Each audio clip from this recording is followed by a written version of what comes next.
আর জীবন চলে যায়, চলে যাবে, তারপরও ঈমানের উপরে ইস্তেকামত থাকা লাগবে। মুনাফিকি করা যাবে না, কথা বলুন ঠিক কি না? জীবন তো একবার যায় না বারবার যায়? মরণ কয়বার আসে? যদি আল্লাহর দ্বীনের জন্য যদি মরণ হয় তাহলে শাহাদাতি মৃত্যু হবে, কথা কোন ঠিক কি না? ইসলামের উপরে টিকে থাকতে হবে, হকের পক্ষে টিকে থাকা লাগবে। আপনি ঈমানদার, আর সুযোগ বুঝে একবার নড়ছেন, একবার চড়ছেন, একবার ওদিকে একবার এদিকে, একবার হকে একবার বাতিলে, একবার হকে একবার বাতিলে, একবার কাফেরের আনুগত্য করে, একবার মুশরিকের আনুগত্য করে, শয়তানের গোলামি করে, আবার বলে আমি ঈমানদার। আল্লাহ বলছেন এটা টাটকা মুনাফিক। আমার ভাইরা, তাহলে জাহান্নামের আগুনে মুনাফিক যাবে, কে যাবে? মুনাফিকের ওস্তাদ, গোটা পৃথিবীর সর্দার, তার নাম আব্দুল্লাহ বিন উবাই ইবনে সুলুল। নাম শুনছেন? এই যুবকেরা নাম শুনছো? আব্দুল্লাহ বিন উবাই ইবনে সুলুল। এই লোকটা যখন মারা যায়, রাসূল তার জানাজা পড়ানোর জন্য গেছিলেন। কে গেছিলেন? আমার রাসূল গেছিলেন জানাজা পড়ার জন্য। আর রাসূলের সাথে মুক্তাদি যারা গেছিলেন তারা হযরত আবু বকর সিদ্দিক, ওমর ইবনুল খাত্তাব, হযরত ওসমান গনি, হযরত আলী সহ অনেক সাহাবা একটা বড় কাফেলা নিয়ে বিশ্বনবী গেলেন জানাজা পড়ানোর জন্য। আল্লাহু আকবার বলেন। আর এই আব্দুল্লাহ বিন উবাই ইবনে সুলুল, তার গায়ের যে কাফন, এই কাফন দেওয়া হয়েছিল আমার রাসূলের গায়ের জামা দিয়ে। তাহলে গায়ের জামা, বিশ্বনবীর গায়ের জামা, আব্দুল্লাহ বিন উবাই ইবনে সুলুলের কাফন।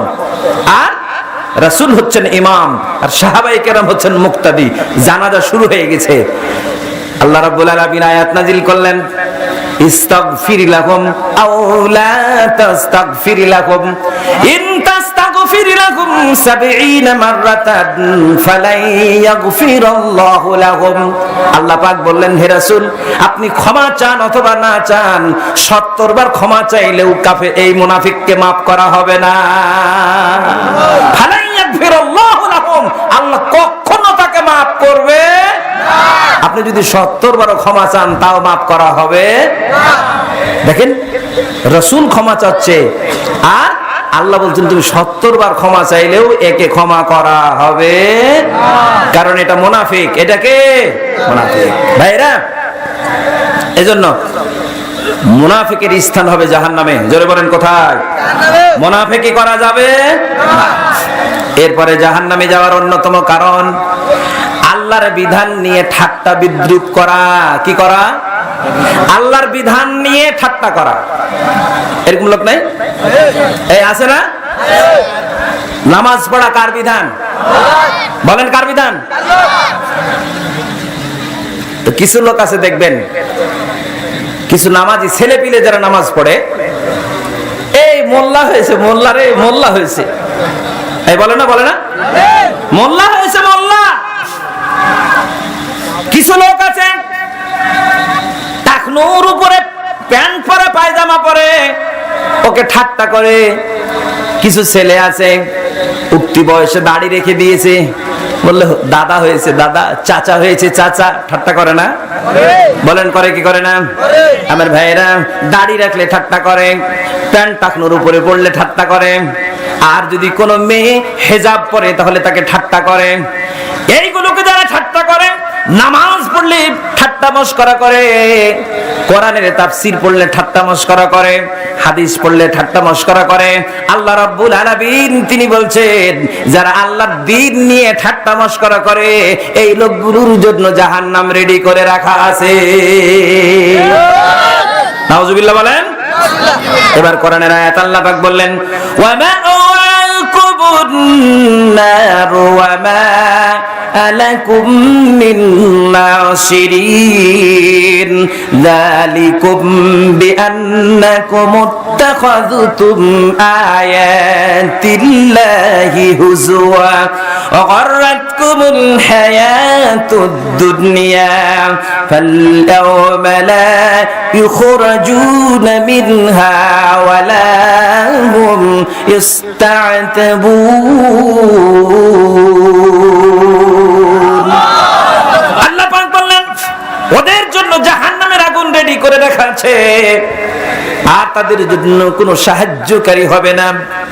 যালিকুম বিআন্নাকুম ইত্তাখাযতুম আয়াতিল্লাহি হুজুয়া, যারা আল্লাহর আয়াতকে নিয়ে ঠাট্টা করে, আল্লাহর দ্বীন নিয়ে ঠাট্টা করে, মস্করা করে, এই লোকগুলোর জন্য আল্লাহ বলছেন অগররাতকুমুল হায়াতুদ দুনিয়া, এদেরকে পার্থিব জগৎ ধোঁকায় ফেলেছে। যার কারণে ইসলামপন্থী লোকগুলোকে ওরা ঠাট্টা আর উপহাস করে। ঠিক না বেঠিক? জোরে বলেন। এক ছেলেকে দেখছি চুল কেটেছে, তো চুল আবার উপরে ঠিক আছে, এদিক দিয়ে ঢাড়া পাখরি মারছে, এটা আবার বিট মেরেছে। এরপরে দাড়ির দিকে তাকায় দেখছি এখানে এক বিট, এখানে এক বিট, এখানে একটু গর্ত, তারপরে আবার কিছুটা রেখে দিয়েছে। আমি বললাম বাবা তুমি আল্লাহর হস্তে বলো তো, তুমি কি দাড়ি সুন্নত হিসেবে রাখছো? বলছে না হুজুর এটা ফ্যাশন। তোমার চুল এরকম কেন? আগে তো দেখতাম গরু ছাগল চুরি করতে গিয়ে চোর ধরা পড়লে এরকম ঢেরা পাখরি কামায় দিত, তো তোমার চুল এরকম ঢেরা পাখরি কাটা কেন? তো বলতেছে যে হুজুর এটা এখন হাল নাগাদে ফ্যাশন চলছে। তো কার ফ্যাশন চলছে বাবা? তো হচ্ছে যে এরকম ফ্যাশন আছে হুজুর, অনেক নায়ক আছে, অনেক গায়ক আছে, এরপরে অনেক প্লেয়ার আছে, ওদেরকে দেখে আমরা এগুলো ফ্যাশন, হাল নাগাদে ফ্যাশন। আর প্যান্টের দিকে তাকায় দেখছি হাঁটুর কাছে ফাটা। আমি মনে করলাম যে মনে হয় অ্যাক্সিডেন্ট করে এই ছেলের প্যান্টটা মনে হয় ফেটে গেছে। বাম দিকেরটাতে দেখছি এটাও ফাটা। আমি বললাম বাবা তোমার প্যান্ট কি ছিঁড়ে গেছে না মোটরসাইকেলে পড়ে গেছিল না? তখন পাশে আর একটা আছে, ও হাসতেছে মিসকি মিসকি। আমি বললাম হাসো কেন? তো বলছে হুজুর নতুন প্যান্ট ওই ফাটাই দিয়েছে। তো নতুন প্যান্ট ফাটালা কেন? বলছে হুজুর এটা একটা ডিজাইন, এটা একটা স্টাইল, এটা একটা ফ্যাশন। নতুন প্যান্ট ফাটাইয়া দিয়ে ও ছিঁড়ে দিয়েছে, দেওয়ার পরে এটাকে স্টাইল বানাইছে, ঢেরা পাকড়ি দিয়ে চুল কেটে এটাকে স্টাইল বানাইছে। এরপরে প্যান্টের দিকে তাকায় দেখি স্যান্ডেলের নিচে আধ হাত ঢোকানো আছে। আমি বললাম বাবা এটা কি? বলছে হুজুর এটা এই আর কি। আমি বললাম তুমি কি অরিজিনাল মুসলিম ঘরের ছেলে না কোন ঘরের? বলছে না হুজুর অরিজিনাল মুসলমান। তোমার বাপের নাম কি? বলছে আব্দুল্লাহ। আর তোমার নাম? বলছে আমার বাপ রেখেছিল আমির হামজা, কিন্তু আমি এখন সুমন নামে পরিচিত। আমির হামজা কত সুন্দর নাম, সুমন নামে পরিচিত, বাপের নাম আব্দুল্লাহ। আমি বললাম বেটা মনে কিছু করে না, আল্লাহর কাছে সব থেকে শ্রেষ্ঠ নাম হচ্ছে পছন্দের নাম আব্দুল্লাহ। কথা কোন ঠিক কিনা? এরপর আব্দুর রহমান, কিন্তু তোমার নাম আমির হামজা, তুমি কি তোমার নামের অর্থ জানো? বলছে হুজুর জানি। বলছে বলো দেখি। বলছে আমির হামজা নবীর চাচা ছিলেন, এই জন্য আমার আব্বা আমার নামটা রেখেছিলেন আমির হামজা। আমি বললাম বেটা শুধু তোমার আমির হামজা রাসূলের চাচা ছিলেন না, বিশ্বনবীর চাচা সাইয়্যিদুশ শুহাদা, উনি হচ্ছেন শহীদদের সর্দার। সুবহানাল্লাহ বলেন।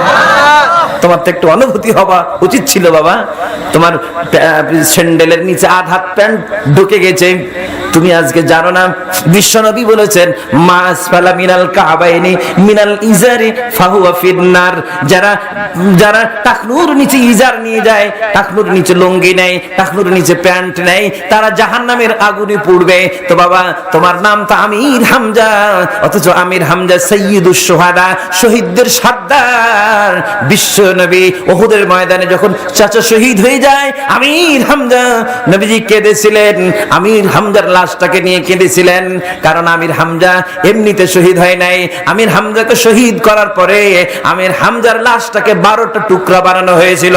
নাক কেটেছে, হাত কেটেছে, কান কেটেছে, পা কেটেছে, আর অঙ্গ প্রত্যঙ্গগুলো কেটে বিকলাঙ্গ করেছে, আর তার বুকটা চিরে কলিজা বের করে হিন্দা চিবিয়ে চিবিয়ে খেয়েছে। বিশ্বনবী আমির হামজার শাহাদাতের খবর শুনে ব্যথিত হয়ে আম্মি বলে কান্না করেছিলেন, চিৎকার দিয়েছিলেন। এই জন্য তাফসিরে নুরুল কোরআনে পড়েছি আল্লাহ রাসূল আমির হামজার জানাজা উনি 70 বার বদরের ময়দানে, উহুদের ময়দানে পড়েছেন। সুবহানাল্লাহ বলেন। কয়বার? 70 বার জানাজা পড়িয়েছেন। কেন জানো? হযরত আমির হামজা, আমি বললাম বাবারে তুমি মুসলিম ঘরের ছেলে, আমির হামজার সাথে তোমার নাম। হযরত আমির হামজা যখন শহীদ হয়ে যায়, হিন্দা যখন তার কলিজা বের করে চিবায়, একজন সাহাবী এসে বললেন, হে আল্লাহর রাসূল, আমির হামজা আপনার চাচার কলিজাটা বের করে হিন্দা চিবাচ্ছে। নবীজি বললেন যে দেখো তো চিবায় না চিবিয়ে ফেলে দেয়, চিবাই কি খায় না ফেলে দেয়? উনি এসে বললেন, হুজুর আমি তো দেখলাম চিবিয়ে চিবিয়ে খায়। আল্লাহর নবী বললেন, অসম্ভব, হতে পারে না, হতে পারে না, হতে পারে না। কারণ আমির হামজা শুধু জান্নাতি না, আমির হামজার কলিজাও জান্নাতি, আমির হামজার অঙ্গ প্রত্যঙ্গ জান্নাতি। কোন জান্নাতি অঙ্গ কোন জাহান্নামীর পেটে আল্লাহ দেবে না। সুবহানাল্লাহ বলেন। সুতরাং আমির হামজার কলিজা চিবিয়ে খেতে পারবে না। রাসূল বললেন, যাও দেখে এসো। এবার সাহাবী দেখে আসার পরে বলেন, আল্লাহ রাসূল দেখলাম সত্যি হিন্দা চাবায়া খেতে পারে না, গলৎকরণ করতে পারে না, চিবিয়ে চিবিয়ে ফেলে দেয়। এবার বিশ্বনবী বললেন, আমির হামজার অঙ্গ প্রত্যঙ্গ গুলো এক জায়গায় করো তোমরা। একটা জায়গায় করা হলো। ভাইরা, 2017 সালে যখন উহুদের ময়দানে গেলাম, আমার গাইডকে জিজ্ঞেস করলাম আমির হামজার কবর কোনটা। উনি দেখালেন, এই যে উহুদের ময়দানে আপনার চাগার দিয়ে ঘিরে রাখা আছে, বাঁশের ফারাটি দিয়ে। বলল, এটা হচ্ছে আমির হামজার কবর। আমি বললাম, আমির হামজার কবরের আবার আরেকটু দূর দিয়ে আরেকটু বড় করে ঘিরে রাখা আছে। আমি বললাম, এই জায়গাটা কেন ঘিরে রাখা আছে?